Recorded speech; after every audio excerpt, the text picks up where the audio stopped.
morning. Welcome to another week of the OHSU Effect Inside Health and Science at OHSU. I'm Lacey Evans.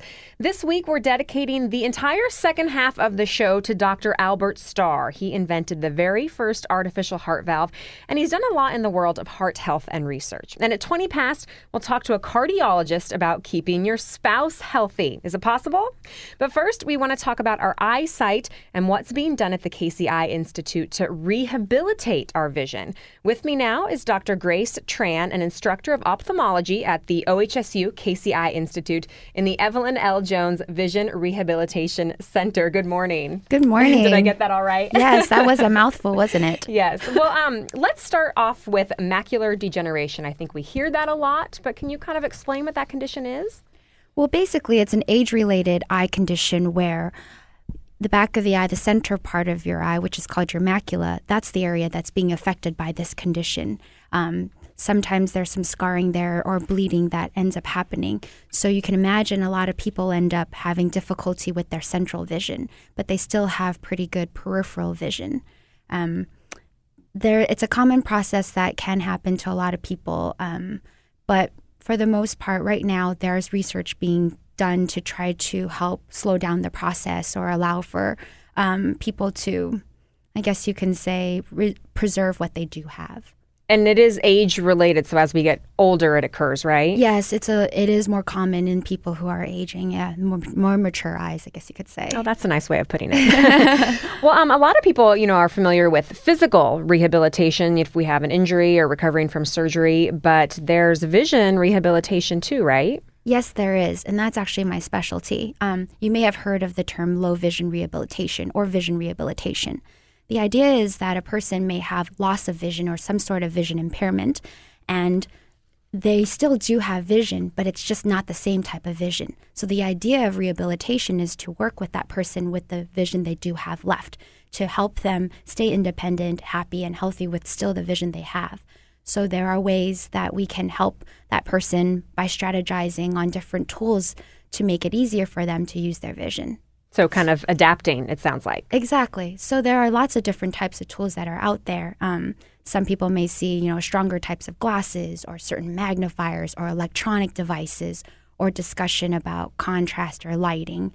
So those are just examples of things that are out there to help a person adapt to the vision that they have now because of macular degeneration or any other kind of eye condition.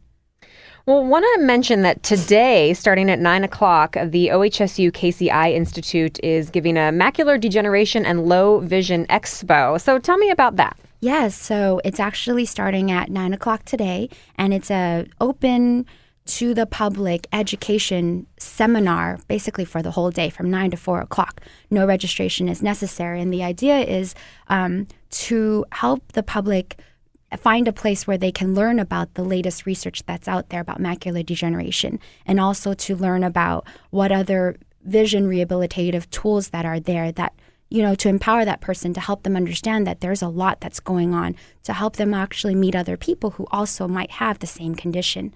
And this is actually located at the Doubletree at the Lloyd Center. And it is free, like you mentioned. That's great. Mm-hmm. Well, you're going to be there, and one of the topics you're going to be discussing is driving. Let's talk about that. Yes. So a lot of people are concerned that with this type of eye condition, age-related macular degeneration, it does affect the vision so much that a person may have to give up driving. And that's true. That can be the case. But there are certain levels of vision that the DMV or the Department of Motor Vehicle talk about where a person may not be able to drive anymore. Just because a person has macular degeneration doesn't mean that their vision is going to be so impaired that they won't be able to drive. But it is important to make sure that, that person you go to the eye doctor to make sure that you have a proper vision exam to find out what your true visual acuity level is and also your visual field. And so in many ways, knowing those numbers can help a person know if they still qualify to drive or not. One thing is it's very different rules-wise on the DMV rules through the different states. Oregon is very different from Washington, and there are tools out there. In other words, people may have heard of bioptic telescopes, And those are something that we may prescribe somebody if their vision is so impaired where they fall into that certain range where they need some help and they'll need a telescope for driving. And that's when the specialist might be able to help with that. Wow. Do you want to kind of describe what that device looks like and what it does? Yeah. Well, you recall kind of what the telescopes look like, right? Yeah. So you can imagine it being in a more miniature style, and it's mounted onto a pair of glasses. So it can be put in front of one eye or both eyes. The idea is that the person would be wearing these glasses with the telescope mounted on it, but they don't actually end up looking through the telescope while they're driving.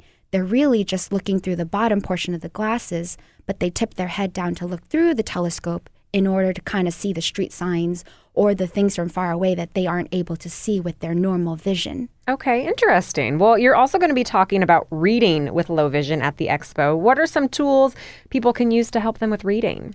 Well, as I kind of mentioned before, there are lots of tools that are out there to help people work with the vision they do have left. And in many ways, it's kind of maximizing the potential of what they do have. And things like magnifiers or just strong pairs of glasses, reading glasses, or even electronic devices are things that would be helpful for a person to be able to read. So you can imagine you may have heard of a tool called the closed circuit television or the CCTV. So that's basically a reading machine. It's kind of like you can imagine it's an electronic magnifier that has a camera.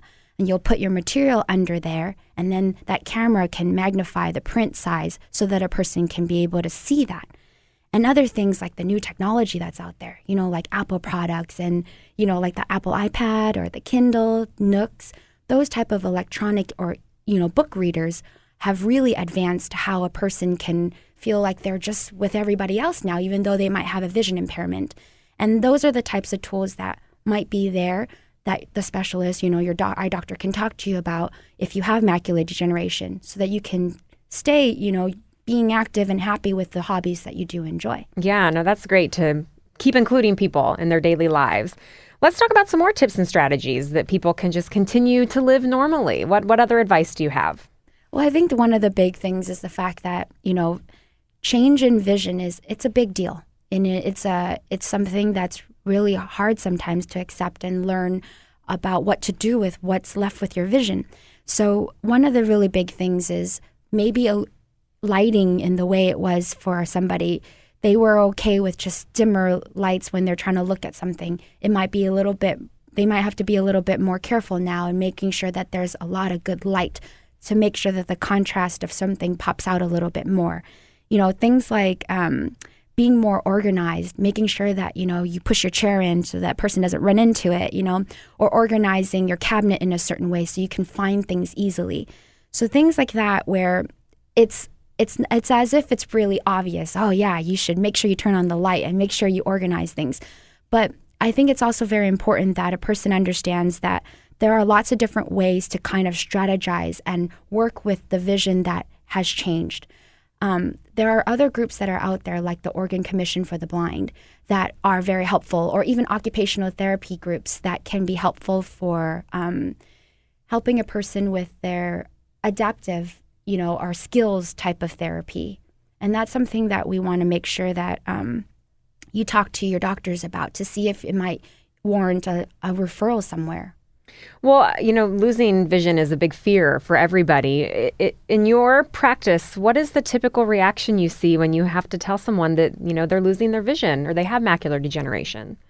Well, I guess was the key word typical emotion. I don't think that's really possible. Everyone's really unique and everyone's special. And everyone's going to deal with things differently. So you can imagine losing vision or any type of vision impairment, it's almost like it's a loss of a loved one. You can think of it that way. It takes time to kind of accept what's going on, and I'm pretty sure those 5 stages of grief do take into effect. The idea that you're probably denying what's happening, there's some anger that's probably building up, or even the idea of trying to bargain or going through depression, and then the final stage of probably accepting what's happening. So not everyone's going to feel these things, but for the most part, it's something where a person will need to understand that they are not alone, that there are people out there that may have the same condition, or the fact that people do understand what's happening, and it's important for them to know that they should talk to their doctor or their loved ones or their family and friends about learning about these resources so that they can help, so they can really cope with what's happening with them. Dr. Grace Tran, thank you very much.